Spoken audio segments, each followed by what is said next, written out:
Hello everyone, I'm Yash Garg, an undergraduate at IIT Delhi, and in this video, we'll be talking about bandwidth and the propagation of electromagnetic waves. This is from the 15th chapter of class 12 physics communication systems. तो इस video में देखेंगे कि signals की bandwidth क्या क्या होती है, डिफरेंट सिग्नल्स की क्या बैंडविड्थ होती है। फिर हम देखेंगे ट्रांसमिशन मीडियम की क्या बैंडविड्थ होती है। फिर हम देखेंगे कि इलेक्ट्रोमैग्नेटिक सिग्नल्स जो स्पेस में ट्रैवल करते हैं वो कौन कौन से टाइप के होते हैं। 3 टाइप के होते हैं, ground waves, sky waves, space waves. उनके बारे में और देखेंगे। ओके, तो let's get started. Bandwidth of signals. तो मैंने जैसे पहले बताया था, जब भी आप सिग्नल्स को ट्रांसमिट करते हो वो एक फ्रीक्वेंसी नहीं होती, उनकी बहुत सारी फ्रीक्वेंसीज होती हैं।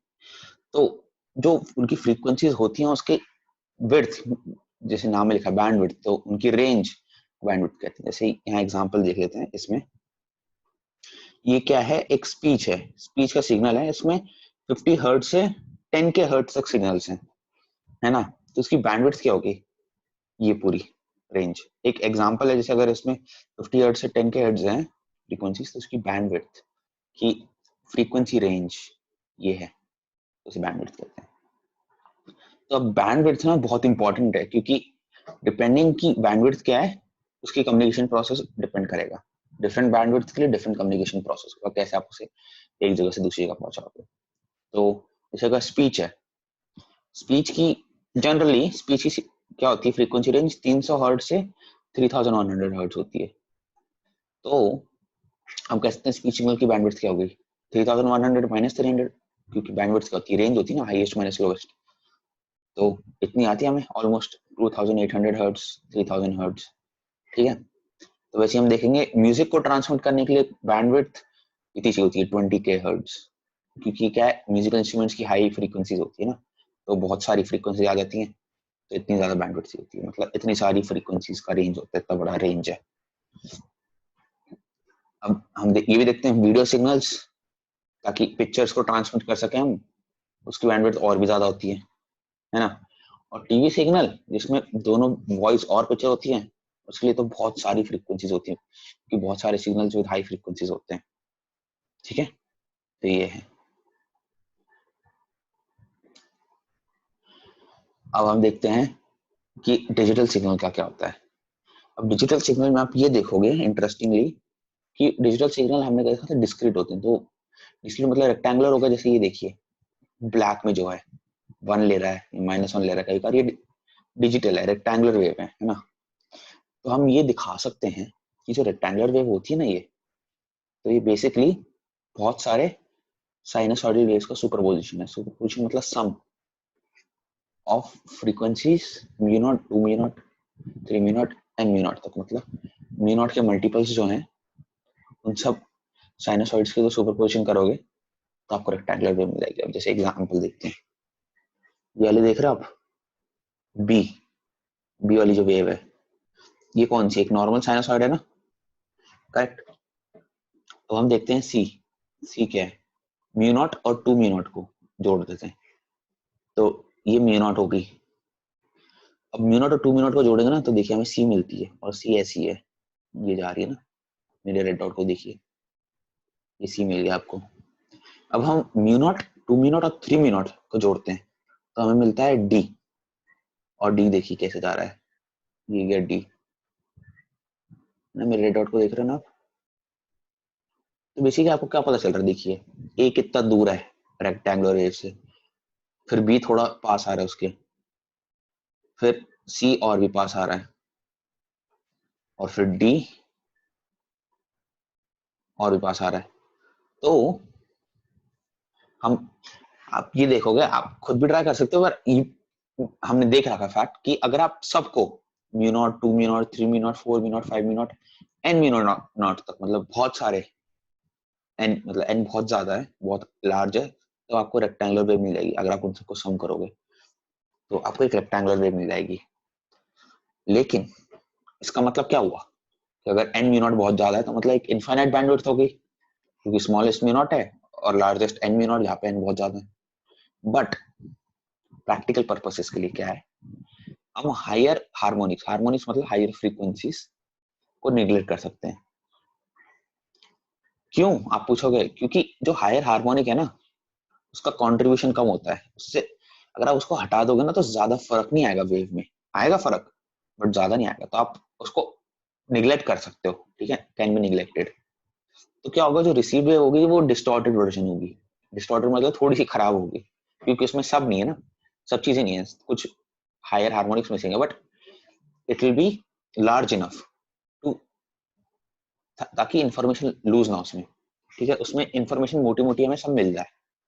तो ये डिजिटल में हम करते हैं, तो उसकी इनफाइनाइट बैंडविड्थ नहीं होती डिजिटल की, प्रैक्टिकली, थ्योरेटिकली होती है, थ्योरेटिकली इनफाइनाइट होती है, प्रैक्टिकल में ना हम हायर फ्रीक्वेंसीज को निगलेक्ट करते हैं।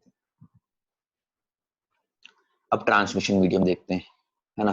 तो देखिए ट्रांसमिशन मीडियम कौन कौन से होते हैं, एक तो वायर होता है, वायर के थ्रू भेज दिया आपने नॉर्मल वायर, एक हो गया फ्री स्पेस, नॉर्मल स्पेस में भेज दिया, और एक फाइबर ऑप्टिक है केवल, ये तो आपने नाम सुना होगा, नहीं सुना तो कोई भी इतना इसमें हम देख लेंगे, ज्यादा कुछ इंटरेस्टिंग और इम्पोर्टेंट नहीं पढ़ाएंगे हम ज्यादा, तो ऐसी नाम ही बस है। तो जो वायर होती है ये बहुत कॉमनली यूज होती है, और इसकी बैंडविड्थ जो ये जनरली जिस सिग्नल्स की बैंडविड्थ हम भेज सकते हैं वो होती है इस रेंज में 750 मेगाहर्ट्ज। तो इससे कम और इतने तक की हम बैंडविड्थ इसे भेज सकते हैं। फिर है जो फ्री स्पेस में, फ्री स्पेस की कम्युनिकेशन में ऑलमोस्ट गीगाहर्ट्ज तक की फ्रीक्वेंसीज भेज सकते हैं, किलोहर्ट्ज से गीगाहर्ट्ज तक, तो मतलब इसकी बैंडविड्थ बहुत ज्यादा है फ्री स्पेस में, आप मतलब बहुत सारे सिग्नल भेज सकते हो।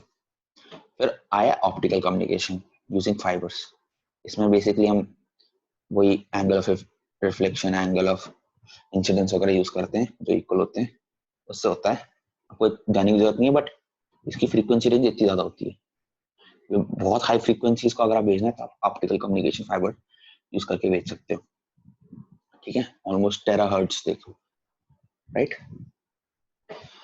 तो अब हम आते हैं प्रोपगेशन ऑफ इलेक्ट्रोमैग्नेटिक वेव्स। तो यूजिंग जो स्पेस में हम फ्री स्पेस जो चैनल होता है, अगर उसमें आपको कोई वेव्स ट्रांसमिट करनी है तो आप एक एंटीना यूज करोगे जो इलेक्ट्रोमैग्नेटिक वेव्स को रेडिएट करेगा, रेडिएट्स द इलेक्ट्रोमैग्नेटिक वेव्स, ठीक है। अब बात ये है कि हमने पहले भी देखा था कि एट्यूनेशन तो होगी, strength of the wave keeps on decreasing, ठीक है, और भी बहुत सारे फैक्टर्स होते हैं जो प्रोपगेशन ऑफ ईएम वेव्स और उनके पाथ को इन्फ्लुएंस करते हैं, ठीक है। तो उसकी वजह से हमें अलग अलग 3 डिफरेंट टाइप्स की वो प्रोपगेशन ऑफ वेव्स मिलती हैं, जो हमें पता है, ग्राउंड, स्काई और स्पेस, ठीक है। तो वो समझने से पहले एक बार हम एटमॉस्फेरिक लेयर्स देख लेते हैं, एटमॉस्फेयर में क्या क्या लेयर्स होती हैं, ये समझने में थोड़ा सा फायदा होगा आपको, ये सब जानते हैं की जरूरत नहीं है, बस आप ये पता कर लीजिए कि ये तो मैंने आपके, बस अगर किसी को लग रहा है इसी पढ़ना टाइम पास के लिए, तो अगर इंटरेस्टिंग लग रहा है किसी को तो वो पढ़ सकता है, बट ये इंपॉर्टेंट आपको पता होना चाहिए। ऊपर से नीचे जा रहे, नीचे से ऊपर जा रहे हैं हम, मतलब अर्थ के सरफेस से, अगर अर्थ हम यहाँ पे हैं तो यहाँ से ऊपर जा रहे हैं हम, तो क्या होगा, पहले ट्रोपोस्फियर आता है, फिर स्ट्रेटोस्फियर, उसके 2 पार्ट्स बना दिए हमने, फिर मीजोस्फियर और फिर थर्मोस्फियर। ये जो पूरा है डी से F2 तक, ये आइनोस्फियर के पार्ट है, ठीक है, आपको बस ये पता होना चाहिए। तो ग्राउंड वेव्स के बारे में पढ़ते हैं, ओके।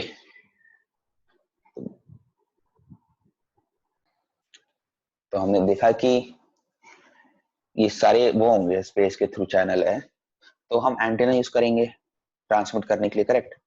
तो हमने देखा कि to radiate signals with high efficiency, ताकि एफिशिएंसी ज्यादा हो, एनर्जी ज्यादा हो, सब अच्छा हो, एंटीना का साइज होना चाहिए comparable to wavelength of signal, मतलब एटलीस्ट लैम्डा बाय 4, ठीक है, इतना तो होना चाहिए उसकी एंटीना की साइज।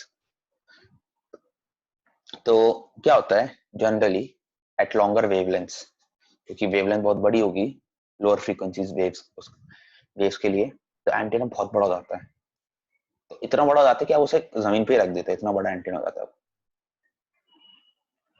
तो जो ग्राउंड बेस्ड वर्टिकल टावर्स होते हैं उस पर, उन पे बहुत बड़े बड़े एंटीनास होते हैं, तो इन एंटीनास पे ग्राउंड का बहुत स्ट्रॉन्ग इन्फ्लुएंस होता है ना, क्योंकि इतने बड़े एंटीनास होते हैं ये ग्राउंड के पास ही चलते रहते हैं, ग्राउंड से क्लोज ही चलते हैं, ओके। तो इसको कहते हैं सरफेस वेव प्रोपगेशन, जिसमें wave glide over the surface of the earth, ठीक है, क्योंकि क्या एंटीना इतने बड़े हैं, जमीन पर रख दिए हैं, बहुत बड़ी बड़ी वेव्स हैं, लंबी वेवलेंथ है, तो वो जमीन के पास ही चलती रहती हैं। ओके,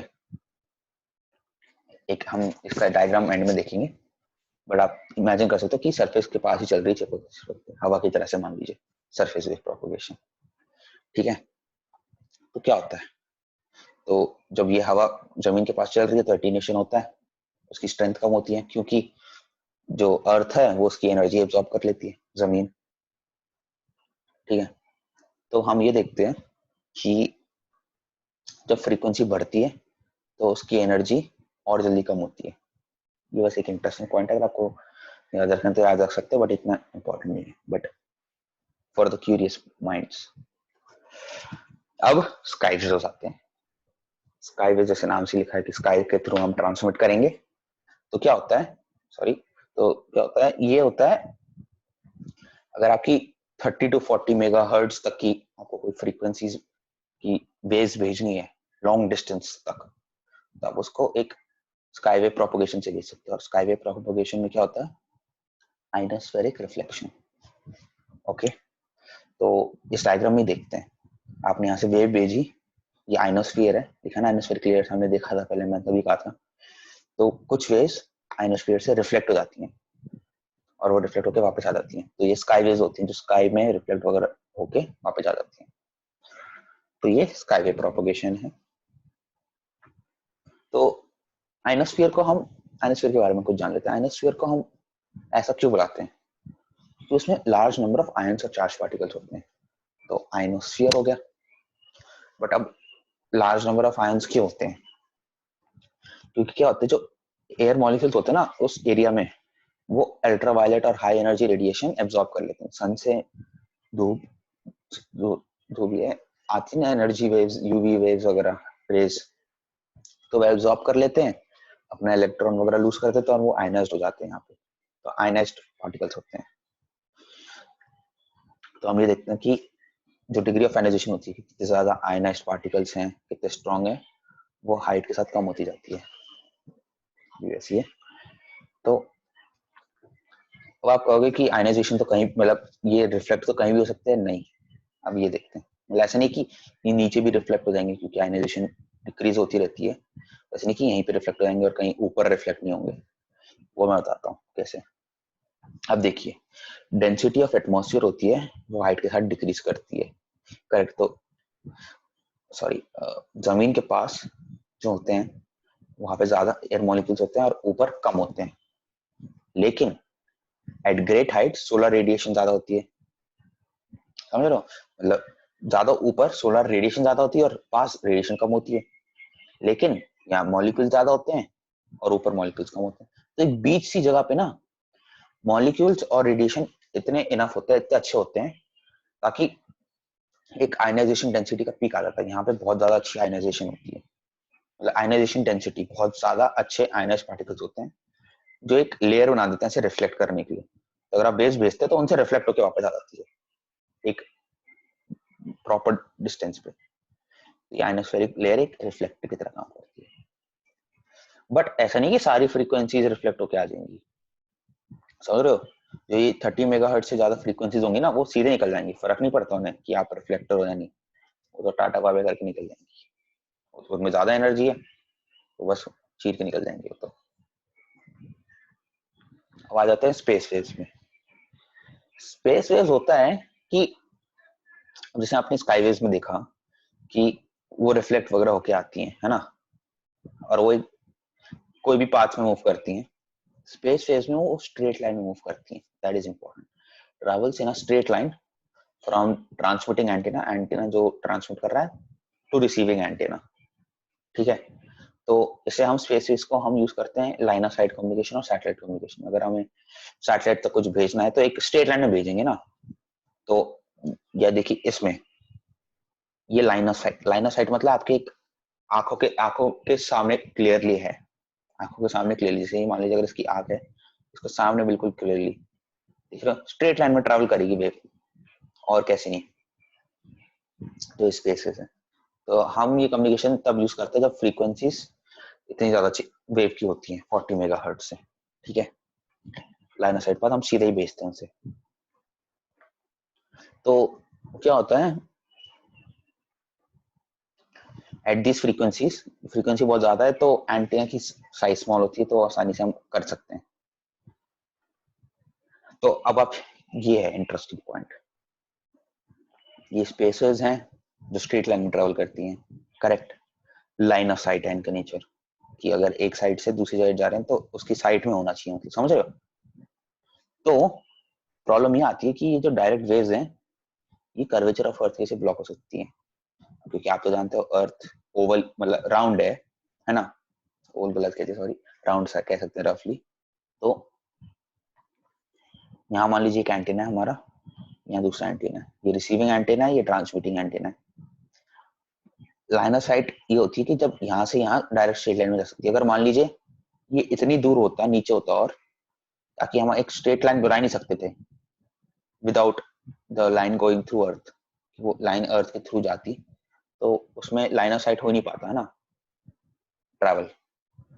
तो ये प्रॉब्लम होती है कि इसकी हाइट इतनी तो होनी चाहिए उस साइड पे रिसीविंग एंटीना की, ताकि वो एक लाइन ऑफ साइट बना सके इसके साथ, देख रहे हो, एटलीस्ट कि वो जस्ट टच करे सर अर्थ के सरफेस को यहाँ पे, और फिर वापस ऐसे ऊपर यहाँ आ जाए। अगर थोड़ी सी भी कम होती तो देखिए, अगर वो कम होती तो हमें ऐसे अर्थ के थ्रू जाना पड़ता उसके पास, करेक्ट। तो पॉसिबल नहीं होता, तो ये प्रॉब्लम होती। तो यहाँ पे कुछ मैथमेटिकल क्वेश्चन आ सकते हैं कि हाइट कितनी होनी चाहिए, अगर हाइट है तो डिस्टेंस कितना होगा। तो हम ये देख लेते हैं। सबसे पहले की बात, हम ना पहले यहाँ पे रिलेशन ढूंढेंगे इस डी टी के बीच में विद एच टी और आर। तो हमें ये आता है जहाँ पे आर रेडियस ऑफ अर्थ है। तो ये डी टी है क्या, डी टी ऐसे है ताकि ये टेंजेंट होगा, जो वेव है ये टेंजेंट होगा अर्थ के यहाँ पे।